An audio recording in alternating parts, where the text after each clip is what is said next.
BC vinyl update. About 13 records, 14 records. Couple of new releases from this year. Some cool electronic stuff, some jazz, some funky jazz, that sort of stuff.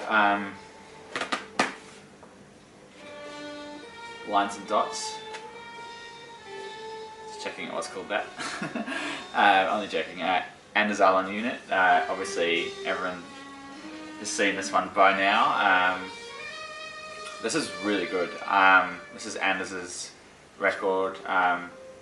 They put it out himself on his own label on Signal and Sound Records. I think it came out a couple of months ago. As soon as I heard the bits online, I knew I wanted this, and yeah, it's really delivered. The artwork's fantastic. It's just so iconic. It reminds me of some, I don't know, like it's just a really classic jazz cover, and the music's really great. I'm not just saying that because it's Anders. Really nice uses of space in the music. Kind of think of Eric Dolphy or someone like that in here, in terms of the sound and the style, but obviously Anders plays the guitar. This is the second side at the moment, which I'm really enjoying. And I think, is it the trumpet player is from Fire Orchestra? That's kind of cool because I'm a really big fan of that band.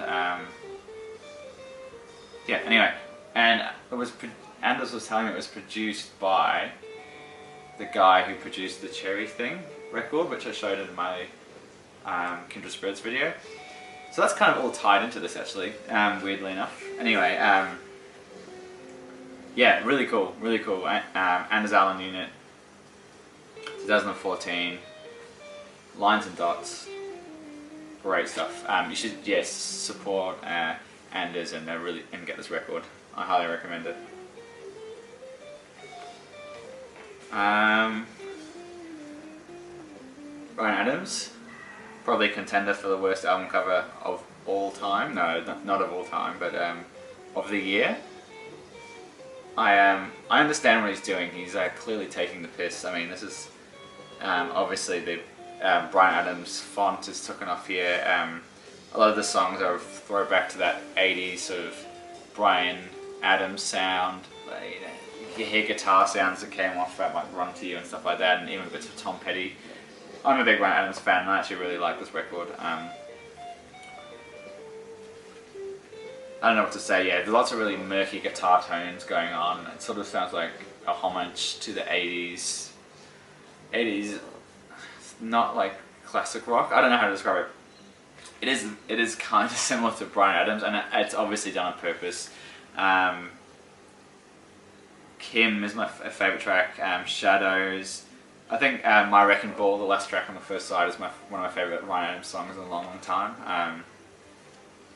Definitely better than Ashes on Fire, which came out a couple of years back. This is on his own label, who I think is owned by Blue Note, so as a result it's on the Pax M, and if you can see N Blue Note. The label here is this really cool retro, I'll show you here, I'll show you the green side, if you can see. Where are we going here? Hopefully that focuses. Yeah, this is a really cool, it just reminds me of like a retro gaming arcade or something. I don't know why, they're just a spooky green, like luminous gooey green against the black. Anyway, yeah, I really like it. Maybe give it a listen before you buy it. He's sort of lost that sort of whole country indie songwriter thing going on. He's gone more for that rockier sound, I guess. Anyway, very cool. This one, it's definitely a monster. It's one of those records that you need to digest it, that you can't get it straight away. It's just very dense. I'm really enjoying it. Parts of it I'm really enjoying. Parts of it aren't grabbing me. But I mean, the whole style of this record is just maximalism. Every space is filled. You know, there's a lot going on. It's definitely a monster. And yeah, I'm really enjoying it so far. It's 2 records, 4 sides. The music's very heavy. definite step in the direction of more of a jazzy, fusiony thing. As you know, Herbie Hancock plays on, I think it's 2 tracks on here. Yeah, it's very cool. I'm really happy I bought it. I got it at a really good price. And this, in terms of this package here, it's phenomenal. Look at that artwork. I mean, what can you say? Did I say what this was? Flying Lotus, You're Dead. This is on Warp, came out this year. If you know Flying Lotus, you know what he sounds like. Just electronic, modern electronica. Yeah, just really heavy dance, electronic beats. But this has got some jazzy bass playing and keyboard playing and stuff happening throughout the whole thing. Really action-packed. I don't know. Just yeah, give it a listen. You're Dead, Flying Lotus. So that's the 2014 ones. This one is of particular interest, I know, to Fred. This is called Old Playfellows. So what it is it's a compilation of tracks from Ben Watt and Robert Wyatt, who did the Summer into Winter EP, which I know yeah, Fred showed a couple of weeks ago, he picked up. And then the second side is songs by Tracy Thorn and Marine Girls. Just a bit of backstory, Marine Girls was Tracy Thorn's band before she met up with Ben Watt and created Everything But the Girl, so it's a bit of a compilation of the early material between the 3 of them.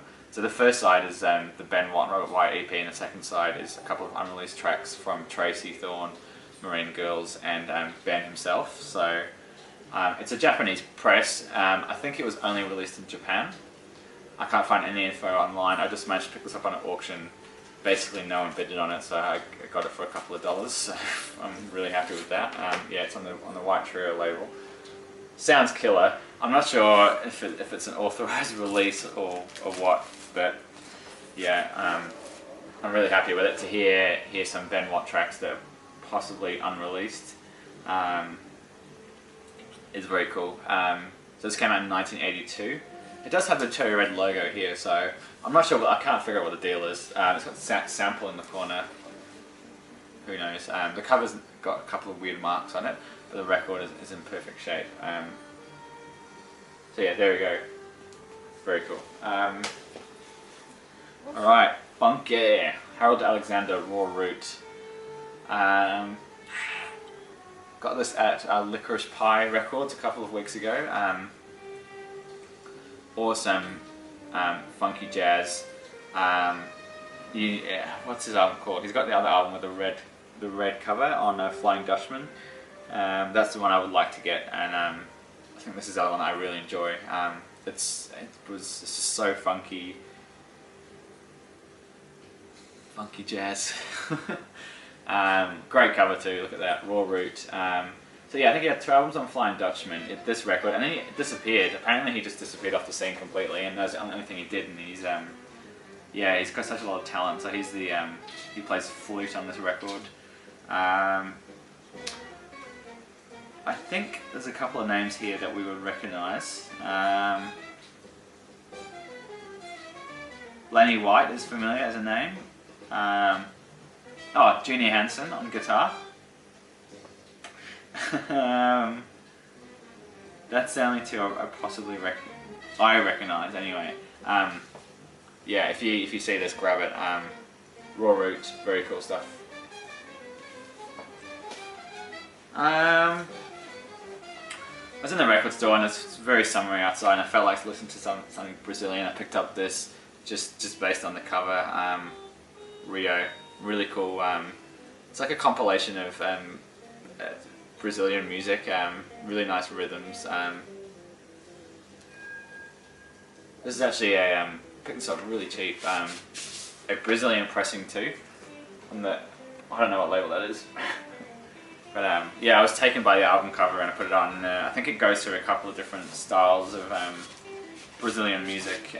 Some more poppy Brazilian songs and more I guess more tribal bits on here, but there's some really nice cuts. If I was a DJ and I wanted to take some samples out of this would be right for the picking, you know. Yeah, there you go, very cool. Sights of Rio. Aussie jazz. Don Burrows presents the Tasman Connection. So this is the one with the Australian and New Zealand artists. Very cool. Highly recommend this one. I got this for quite cheap because it's got a bit of shrink wrap damage on here, but it's all about the music, right? Because we can't play the cover, as quite a few people often say in the VC. Yeah, this is great. Obviously Don Burrows, George Goller on here. What else can I say? I don't know, I'm really lost for words. You can tell I haven't done a video in a while. Yeah, there you go. Tasman Connection, very good, very solid. The first track is killer. The first track smokes. Yeah, so what else did I get? This is one of those sort of weird Tribe reissue bootleg type deals. Wendell Harrison, Evening with the Devil. So it's on the, almost it's on the Tribe label, but it's obviously one of those weird later reissues.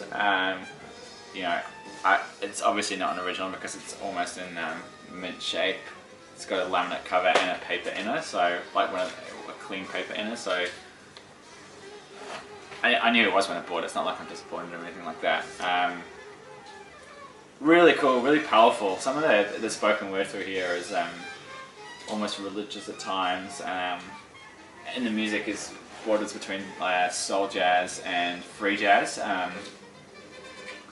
It's a live performance too, which is really cool, and you get a really nice, the dynamics in here are really killer. But yeah, it's got all the classic Tribe players on here, like Marcus Belgrave. I forgot, what's his name? Phil Ranelin. Obviously Wendell Harrison. Charles Eubanks. How good is this? Great. Anyway, so yeah, very cool to have this. Yeah, a live set, almost spiritual, free, a lot of like almost religious, imploring words over the top of it. It's a really powerful recording. It's cool. I've wanted this one for a while. Ornette Coleman, New Yorkers Now.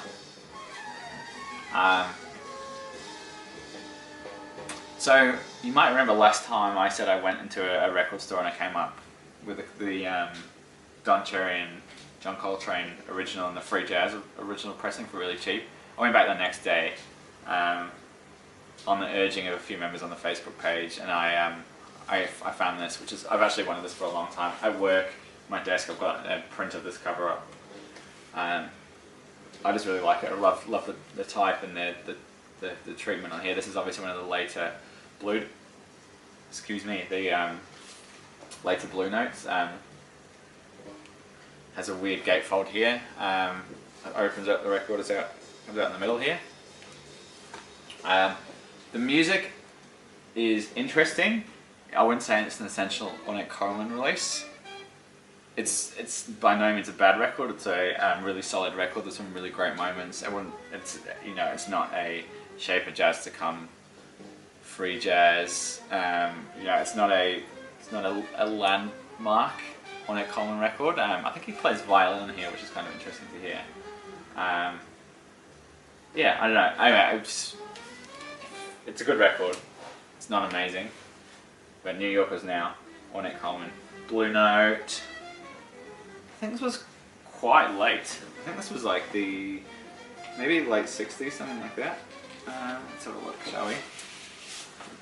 Oh yeah, I should say it's Liberty pressing. I really like these Liberty pressings. A lot of people aren't happy with them, or would prefer to have originals, but I'll take a Liberty press any day. I can't find a year.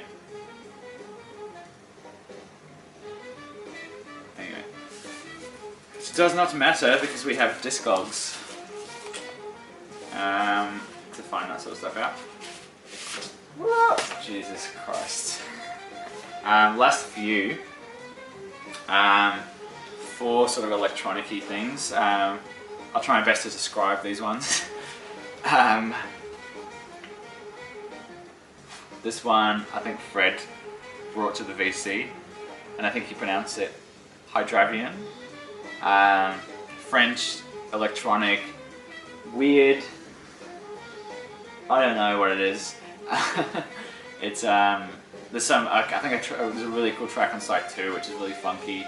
I've listened to this once through, so it needs more time, but I'm really enjoying it. I don't know what else to say. French electronic from the I want to say 70s. I'm pretty sure it's 70s. It's all in French. I don't know either. It's not usually like me to forget this stuff. Anyway, it's on the Cobra label, which is really cool, worth showing you guys. So yeah, got that on an eBay auction really cheaply. Very happy. Obviously you can see it's an absolute mint shape. And it goes for quite a bit online, so I was really happy. If you know it, you know it. Silver Apples of the Moon. Insane record. As far as I'm aware, isn't this the first record that was released on a record label or a major record label? Or it was something that was released, it was one of the first completely electronic records to be released on a label? I'm not sure. Yeah, so anyway, where do you start? You've got to hear this, this is an essential recording. I've got the Wild Bull, the one, and obviously this one, and the other one I want to get is, the name escapes me, I'm having a really bad time today. It just says Subotnik across the top, and it's white with green writing on it. But yeah, this is killer, this is essential. Obviously 20th century electronic, modulated frequencies, all that sort of stuff, it's all in here. So yeah, this is obviously an original pressing on the None Such label. I think there was a reissue that came out recently. Yeah, that's the really cool None Such label. Yep, US press. So that's one. Another essential recording. Beautiful. This is amazing. This is just, yeah, wow. This really gets me. I've listened to this quite a lot. Terry Riley in C. Okay, fold there. What an album cover as well. Look at that.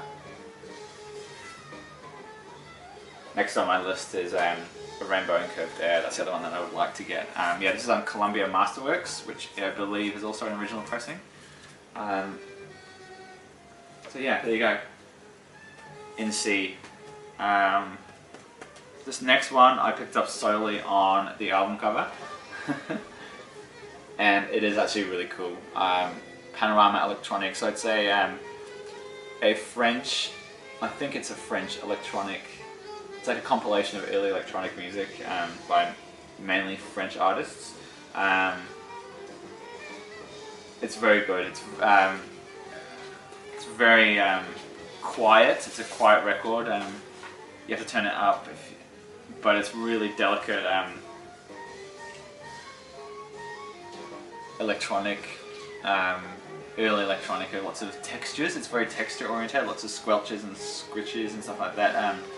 The two names that I were familiar with, which is the reason I picked up besides the artwork, was Mauricio Kagel, I think that's pronounced it, Kagel, and Henry Presser.